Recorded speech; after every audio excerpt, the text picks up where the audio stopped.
There's an execution method so horrifying that historians have spent centuries arguing about whether it even happened. It's called the blood eagle. And if the medieval sagas are telling the truth, it's one of the most sadistic rituals ever devised by human hands. Picture this. You're a captured king, bound and forced to your knees. A Viking warrior stands behind you, and you know what's coming. But this isn't a quick death. This is theater. This is revenge. This is a message written in blood and bone. The Viking doesn't go for your throat. He goes for your back. And over the next hour, if you're unlucky enough to survive that long, he's going to turn your body into a gruesome work of art. Your ribs will be cracked and spread like wings. Your lungs will be pulled through the opening. And if you scream, if you cry out, you'll die dishonored. Because Vikings believed that to earn a place in Valhalla, you had to face death in silence. But here's the thing that keeps historians up at night. We don't actually know if this ever happened. The only accounts we have come from sagas written centuries after the Viking Age ended. Some experts think it's real. Others think it's pure propaganda, invented by Christian monks to make pagans look like monsters. So today we're doing a deep dive. We're going to explore the historical accounts, the archaeological evidence, the psychology behind Viking violence, and the modern debate that's still raging. By the end of this video, you'll have all the pieces, and you can decide for yourself. Was the blood eagle real, or is it the greatest piece of dark fiction ever written? Welcome to ASH Crown History. Let's uncover the truth.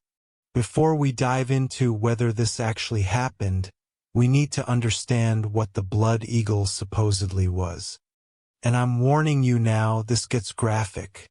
According to medieval Icelandic sagas, the blood eagle was a ritualized form of execution reserved for the worst enemies of Viking chieftains. It wasn't just about killing someone. It was about humiliation, spectacle, and sending a message that would echo through generations. Here's how the sagas describe it. The victim would be forced face down or tied to a post. The executioner, usually a high-ranking warrior or jarl, would make a deep incision along the spine, cutting through skin and muscle. Then, using an axe or a sharp blade, he would carefully hack through the ribs on both sides of the backbone, separating them from the spine without cutting them completely off. Now here's where it gets truly nightmarish. The ribs would be pried open and bent outward, creating a shape that resembled the wings of an eagle. Some accounts say the executioner would then reach into the chest cavity and pull out the lungs, draping them over the wings, so they'd inflate and deflate with the victim's final breaths. The victim was expected to endure this in complete silence. Any scream, any cry for mercy, would dishonor them and allegedly prevent their entry into the afterlife. Vikings believed that how you died mattered as much as how you lived. And the blood eagle was designed to test that belief to its absolute limit. But why an eagle? That's not random. In Norse mythology, the eagle was a sacred creature, associated with Odin, the All-Father and God of war, wisdom, and death. Eagles were seen as messengers between the mortal world and the divine. By transforming a victim into an eagle, even a grotesque, dying mockery of one, the Vikings may have believed they were offering a sacrifice to Odin himself.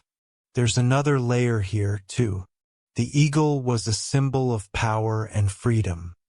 To take your enemy and literally reshape them into the symbol was the ultimate act of dominance. It said, I don't just kill you, I transform you. I own even your death.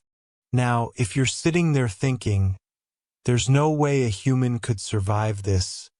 You're absolutely right to be skeptical.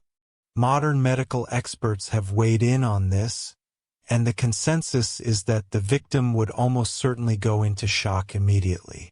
The pain would be so extreme that unconsciousness or death would follow within minutes, if not seconds. The idea that someone could remain conscious and silent through the entire ordeal? That stretches the limits of human physiology. And that's exactly why some historians think the whole thing is a myth. But we'll get to that debate soon. First, let's look at the actual historical accounts because the sagas give us names, dates, and specific stories, and some of them are disturbingly detailed. If you want to trace the blood eagle back to its origins, you have to start with the sagas. These were Icelandic texts written mostly in the 13th and 14th centuries, 200 to 300 years after the Viking Age officially ended. They're part history, part legend, and part entertainment. Think of them as the medieval equivalent of historical dramas on Netflix. Lots of truth, but also lots of creative license. The most famous account comes from the Orkneyinga saga, which describes the execution of King Halfdan of Norway. According to the saga, Halfdan was captured by the Viking Earl Einar of Orkney in the late 9th century.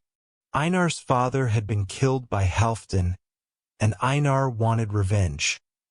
Not just death, but legendary, poetic revenge.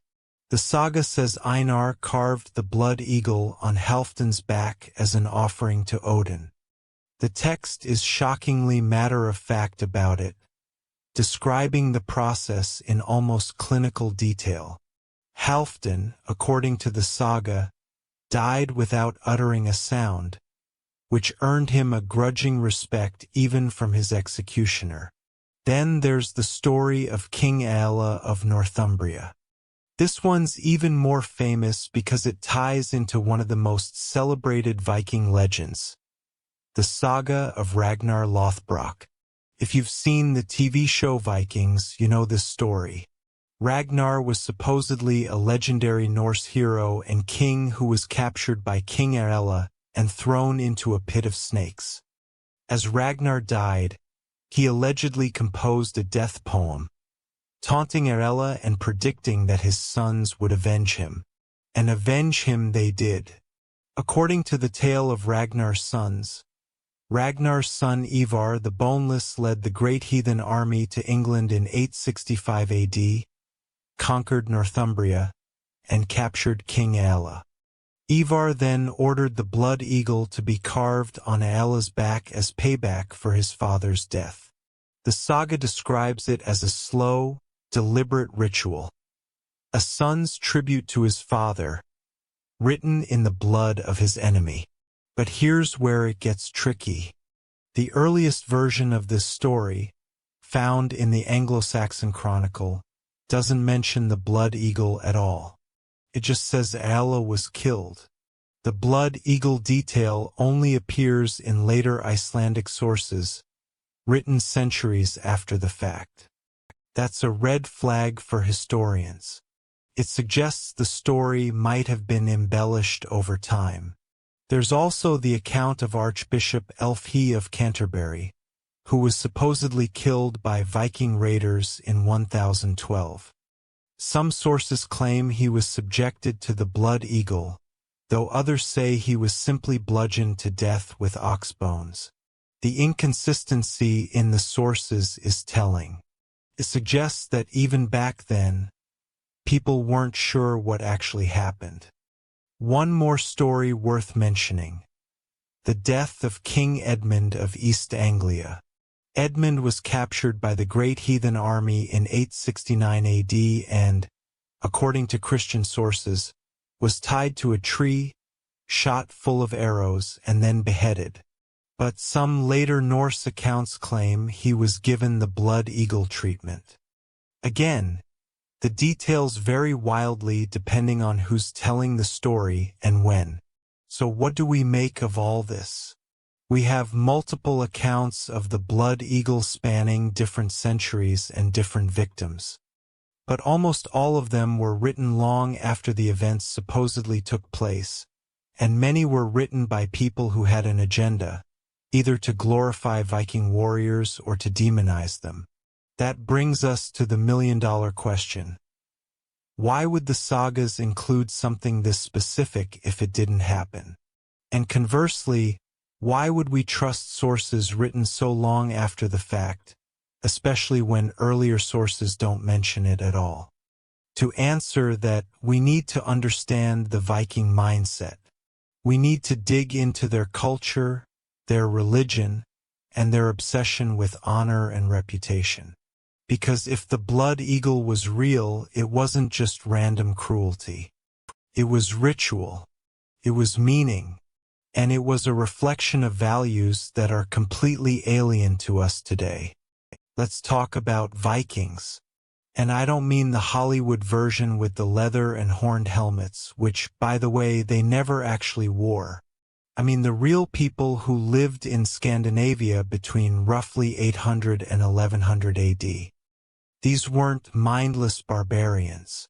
They were farmers, traders, explorers, poets, and yes, warriors. They had a complex legal system, a rich oral tradition, and a deep spiritual life. But they also lived in a world where violence was a fact of life. Raiding, feuding, and warfare were woven into the fabric of their society. And here's the key. Vikings were obsessed with reputation. Your honor, what they called drengskap, was everything. It determined your social standing, your alliances, your legacy. A Viking would rather die than be seen as a coward. They composed poetry about their battles, carved their deeds into runestones, and told stories that would outlive them. This is where the blood eagle starts to make a twisted kind of sense. If you were a Viking leader who'd been wronged, say your father was murdered, or your lands were stolen, simple revenge wasn't enough. You needed revenge that would be remembered. You needed a death so dramatic, so symbolic, that poets would still be singing about it 100 years later. The blood eagle checked all those boxes. It was public. It was symbolic. It was tied to the gods. And it forced the victim to choose between dying honorably in silence or breaking and dying in shame. For a culture that valued honor above all else, that's the ultimate psychological torture. But there's another layer here, religion. Vikings weren't Christians.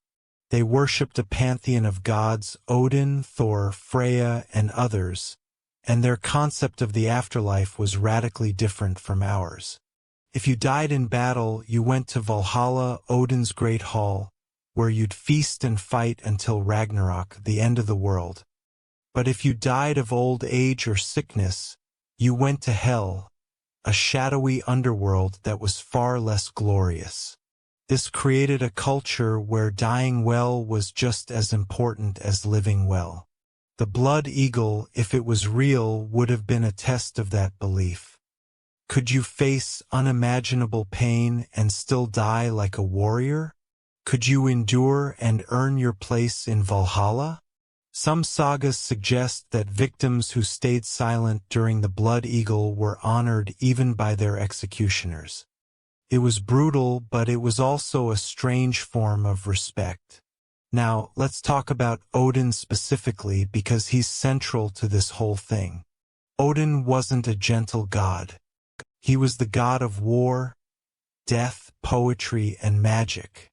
He was a shapeshifter, a wanderer, and a seeker of knowledge. And he demanded sacrifices. In Norse mythology, Odin himself was hung from the world tree Yggdrasil for 9 days and nights, pierced by a spear, as a sacrifice to himself. He gave up one of his eyes in exchange for wisdom. The man was all about suffering for power and knowledge. So the idea that Vikings would perform a brutal sacrificial execution in his name, that fits. There's also archaeological evidence that Vikings practiced human sacrifice.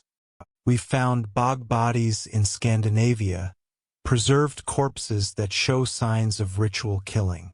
Some were hanged. Some were strangled. Some were dismembered. These weren't random murders. They were offerings to the gods. So if Vikings were already practicing human sacrifice, is the blood eagle really that far-fetched? Or is it just the most extreme version of a ritual they were already comfortable with? Here's the thing, though, just because it fits their worldview doesn't mean it happened. The sagas were written to entertain and educate. They were designed to teach lessons about honor, revenge, and the gods. And sometimes the best way to teach a lesson is with a story that's larger than life.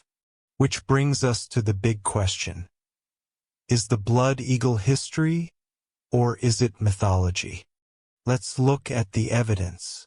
To really understand whether the blood eagle could be real, we need to step into the spiritual world of the Vikings. Because if this ritual existed, it wasn't just about killing an enemy. It was about cosmology, sacrifice, and the thin line between the mortal and the divine. Norse mythology is built on a foundation of cycles: life and death, creation and destruction, order and chaos. The gods themselves weren't immortal in the way we think of it. They were destined to die at Ragnarok, the twilight of the gods, when the world would burn and be reborn. Death wasn't an ending. It was a transformation, and Odin, the All-Father, was obsessed with death. He collected the souls of fallen warriors to join his army in Valhalla, preparing for the final battle. He hung from Yggdrasil, the world tree, for 9 days, sacrificing himself to gain the knowledge of the runes. One of his titles is Hangedr, the god of the hanged. So when we talk about the blood eagle, we're not just talking about execution. We're talking about a potential offering to a god who understood suffering, who valued sacrifice, and who rewarded those who faced death with courage. The eagle imagery is crucial here, too. In Norse mythology, there's a giant eagle named Hraesvelgr who sits at the edge of the world. The flapping of its wings creates the wind. There's also Verflnir, an eagle that sits atop Yggdrasil watching over the 9 realms. Eagles were liminal creatures. They existed between earth and sky, between the mortal and the divine. By transforming a human into an eagle shape, the executioner may have believed they were ritually elevating the victim. It's dark, it's twisted, but it's also symbolic. The victim becomes a message to the gods and to other mortals. They become a living or dying myth. Let's also talk about the concept of blot, the Norse sacrificial ritual. Vikings regularly performed blots to honor the gods, ensure good harvests, and seek favor in battle. These rituals often involved animal sacrifices, horses, cattle, pigs, but there's evidence that humans were sometimes sacrificed too. The Heimskringla, a collection of sagas about Norwegian kings, describes King Domald, who was sacrificed by his own people during a famine. They believed his death would appease the gods and restore prosperity. The Ynglinga saga mentions King Ælla, who allegedly sacrificed 9 of his own sons to Odin in exchange for a longer life. So human sacrifice wasn't off the table. The question is, was the blood eagle a specific form of that sacrifice, or is it a later invention? Here's where things get interesting. The Old Norse word for the blood eagle is blrn. Some scholars argue that this term is ambiguous. It could refer to the ritual as described in the sagas, or it could be a poetic metaphor. Old Norse poetry, especially the form called skaldic verse, is notoriously complex, full of kennings and metaphors that aren't meant to be taken literally. For example, the wound sea means blood. The storm of swords means battle. The raven's whine also means blood. So when a saga says someone cut the blood eagle on his back, is that literal? Or is it a poetic way of saying he killed him in a dramatic, violent way? This is the linguistic rabbit hole that modern scholars have fallen into. Some, like the historian Roberta Frank, argue that BLRN was originally a poetic image that later generations misunderstood and turned into a literal ritual. Others, like the archaeologist Neil Price, believe the ritual could have been real, pointing to the cultural context and the Vikings' documented capacity for ritualized violence. There's also the question of pain and physiology. Could someone actually survive the process long enough for it to be a ritual? Modern doctors say it's highly unlikely. The shock alone would probably kill the victim within minutes. But here's the counterargument. What if the sagas exaggerated the timeline? What if the whole process took minutes, not hours, and later storytellers stretched it out for dramatic effect? We also have to consider the audience for these sagas. They were written in Christian Iceland, centuries after the Viking Age. Iceland had converted to Christianity around the year 1000, and by the time the sagas were being written, the Old Norse gods were fading into folklore. The sagas were a way to preserve the past, but they were also shaped by the values and biases of their Christian authors. So here's the million-dollar question. Did Christian writers exaggerate or invent the blood eagle to make their pagan ancestors look barbaric? Or did they accurately record a real ritual, even if it made their ancestors look bad? To answer that, we need to look at the archaeology. Alright, let's get into the forensic side of this. Because if the blood eagle was real, there should be evidence, right? Bodies, bones, something that shows the distinctive injuries described in the sagas. And here's the frustrating part. We don't have that. At least not definitively. Viking-era burial sites have been excavated all across Scandinavia, Britain, and Iceland. We found weapons, jewelry, ships, and even human remains. But we haven't found a single skeleton with the telltale signs of a blood eagle execution. Ribs severed from the spine, opened outward, with evidence of the lungs being removed. Why not? There are a few possible explanations. First, the blood eagle, if it happened, was rare. The sagas only describe a handful of cases over several centuries. If it was reserved for high-profile enemies, we're talking about maybe a dozen executions total spread across a huge geographic area. The odds of finding one of those specific bodies are incredibly low. Second, the way Vikings disposed of bodies varied. Some were buried. Some were cremated. Some were left exposed to the elements. If a blood eagle victim wasn't given a formal burial, and given the nature of the execution, they might not have been. Their remains could have decomposed without leaving a trace. Third, even if we did find a skeleton with unusual rib damage, it would be hard to prove it was a blood eagle. Ribs can be damaged in all sorts of ways: trauma, disease, postmortem scavenging by animals. Without a time machine, we can't say for sure what caused a specific injury. But here's where it gets interesting. In 2001, archaeologists in Dorset, England, discovered a mass grave containing the remains of 54 Vikings. They'd been executed, decapitated, sometime in the late 10th or early 11th century, probably during a period of conflict between Vikings and Anglo-Saxons. The skeletons show signs of brutal violence, but nothing that matches the blood eagle. Still, the discovery proves that mass executions of Vikings did happen, and they were gruesome. It shows that both sides were capable of extreme violence. So the question isn't whether Vikings were brutal, they absolutely were. The question is whether the blood eagle specifically was part of that brutality. Let's talk about the skeptics. Historian Roberta Frank published a paper in 1984 arguing that the blood eagle was a literary invention. She pointed out that the earliest references to it are poetic and ambiguous, and that later saga writers may have misunderstood those poems and turned a metaphor into a literal act.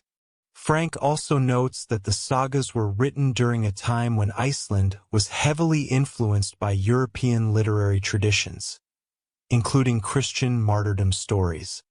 She suggests that the blood eagle may have been inspired by those stories, a Norse twist on the theme of suffering and sacrifice. On the other side, you have scholars like Neil Price, a leading expert on Viking religion and ritual. Price argues that the cultural context supports the possibility of the blood eagle being real. Vikings practiced human sacrifice. They valued dramatic displays of power. They believed in dying honorably, and they had the tools and the knowledge to perform complex rituals. Price also points to the specificity of the descriptions. If the blood eagle was pure fiction, why would the sagas go into such anatomical detail? Why not just say he killed him horribly and leave it at that? There's also the argument from comparative history. Other cultures practiced similarly brutal executions. The Romans crucified people.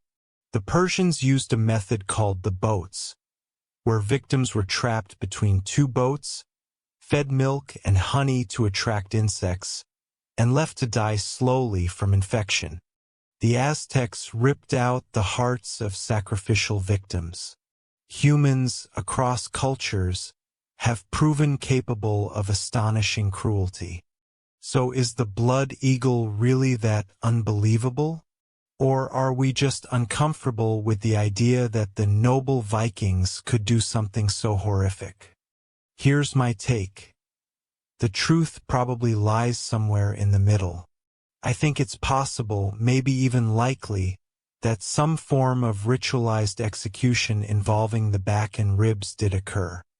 But I also think the sagas exaggerated the details, stretched the timeline, and turned a brutal but relatively quick killing into an epic mythological spectacle. The sagas were designed to teach lessons and preserve memory, not to be courtroom-accurate historical records. They're valuable sources, but they have to be read critically. And when it comes to the blood eagle, we may never know for sure where the history ends and the legend begins. But here's what we do know. The story of the blood eagle has endured for over 1,000 years. It's been retold, reimagined, and debated by generations of scholars, writers, and artists. And that longevity tells us something important about human nature. We're drawn to stories of extremes, extreme violence, extreme courage, extreme suffering. The blood eagle, whether it's fact or fiction, taps into something primal in us. It forces us to confront the darkest possibilities of human behavior, and it makes us ask uncomfortable questions about honor, revenge, and the limits of cruelty. Let's shift gears and talk about what modern science can tell us. Because even if we don't have a smoking gun, or in this case a blood-stained axe, we do have tools that can help us evaluate the plausibility of the blood eagle. Forensic pathologists have weighed in on this, and their analysis is fascinating. Dr. Luke John Murphy, a historian specializing in Old Norse literature, worked with medical experts to assess whether the blood eagle, as described, is even anatomically possible. The answer? Sort of. If you wanted to perform the ritual as the sagas describe, you'd need to sever the ribs from the spine without damaging the lungs immediately. That's technically possible, but it requires precision. You'd also need the victim to remain alive and conscious long enough for the wings to be visible. And that's where things get murky. The human body goes into shock when subjected to extreme trauma. Pain receptors overload, blood pressure drops, and consciousness fades. Most medical experts agree that a victim would likely pass out within minutes, if not seconds, of the initial incision. But, and this is important, likely isn't the same as definitely. The human body is incredibly variable. Some people have higher pain tolerances. Some go into shock faster than others. Is it possible that a particularly strong or determined individual could remain conscious for a few minutes? Maybe. Is it likely they'd stay silent? Probably not. There's also the question of the lungs. The sagas say the executioner would pull the lungs out and drape them over the ribs. But lungs are delicate. They collapse when exposed to air. They don't just hang there, inflating and deflating dramatically. So either the sagas got this part wrong, or the draped lungs detail was added later for dramatic effect. Another piece of the puzzle comes from experimental archaeology. Some researchers have tried to recreate Viking-era tools and techniques to see what would actually be possible. Using replicas of Viking axes and knives, they've tested whether you could make the kinds of cuts described in the sagas. The results? It's possible, but it's not easy. Viking blades were sharp and effective, but they weren't surgical instruments. Making clean, precise cuts through ribs and muscle would require skill, strength, and time.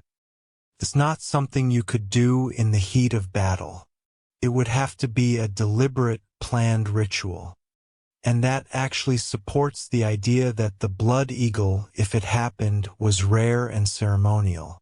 This wasn't something Vikings did casually. It was something reserved for moments of extreme significance, when a king had been murdered, when honor demanded more than a simple execution. There's also been linguistic analysis of the term blrn. Scholars have combed through Old Norse texts looking for other uses of the word, trying to determine whether it was always meant literally or whether it had metaphorical uses. The results are inconclusive. The word appears so rarely in the surviving literature that it's hard to establish a pattern. But that rarity itself is telling. If the blood eagle was a common practice, you'd expect to see the term pop up more often. The fact that it doesn't suggests it was either very rare or at least partially mythologized. Here's another angle: trauma studies. Researchers who study historical trauma and violence have pointed out that cultures often mythologize the worst atrocities committed against them or by them. The stories grow in the telling, becoming cautionary tales or symbols of resistance. Could the blood eagle be a Norse example of this? A real act of violence that got magnified over time until it became legend? That would explain why the earliest references are vague and poetic, while the later ones are detailed and dramatic. Whether or not the blood eagle actually happened, there's no denying its impact on culture. It's become a symbol of Viking ferocity, a shorthand for the brutality of the medieval world, and a source of endless fascination in books, movies, and TV shows. You've seen it in the TV series Vikings, where Ragnar's sons carve the blood eagle on King Ælla's back in a scene that's both horrifying and mesmerizing. You've seen references to it in heavy metal lyrics, in fantasy novels, and in video games. The image of the blood eagle has transcended history and entered the realm of myth. But that popularity comes with a cost. When we sensationalize the blood eagle, we risk flattening Viking culture into a caricature. We turn complex people with rich traditions into one-dimensional barbarians. And we forget that the Vikings were also poets, explorers, craftsmen, and lawmakers. The blood eagle is a part of their story, but it's not the whole story.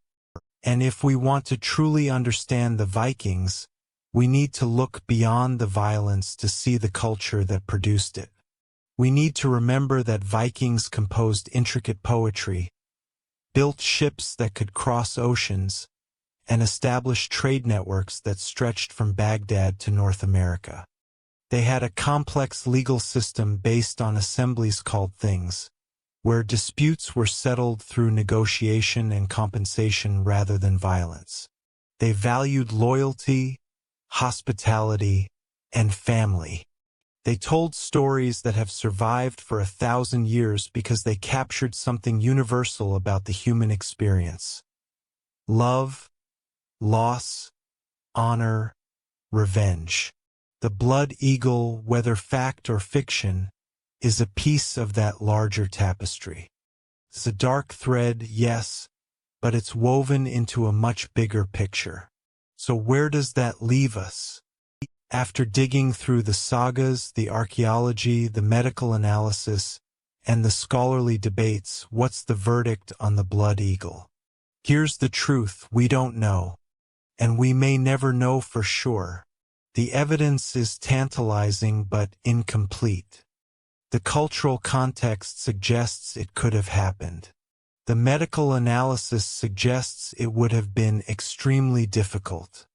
The archaeological record is silent. And the sagas, our primary sources, were written too late and with too much literary flourish to be taken at face value. But maybe the question isn't whether it happened. Maybe the question is why we care so much. The blood eagle endures because it taps into something deep in the human psyche. It's a story about honor and revenge, about the lengths people will go to in the name of justice or retribution. It's a reminder that history is full of darkness, but also meaning. The Vikings, whether they performed the blood eagle or not, believed that how you died mattered. That your death could be a statement, a legacy, a poem written in blood. And in a strange way, that's both horrifying and beautiful. So here's what I want you to take away from this. History is messy. It's full of contradictions, ambiguities, and unanswered questions. The blood eagle is one of those questions. But the journey to understand it, the exploration of Viking culture, religion, and values, that's where the real treasure is. If you made it this far, thank you for going on this journey with me here at ASH Crown History. We don't shy away from the dark corners of the past. We shine a light on them, ask hard questions, and dig for the truth. If you want more deep dives into history's most brutal, bizarre, and fascinating moments, hit that subscribe button. Drop a comment and let me know. Do you think the blood eagle was real, or is it medieval propaganda? And what other dark historical mysteries should we tackle next? The crown may be heavy, but the truth is heavier, and we're here to carry it together. Thanks for watching. I'll see you in the next one.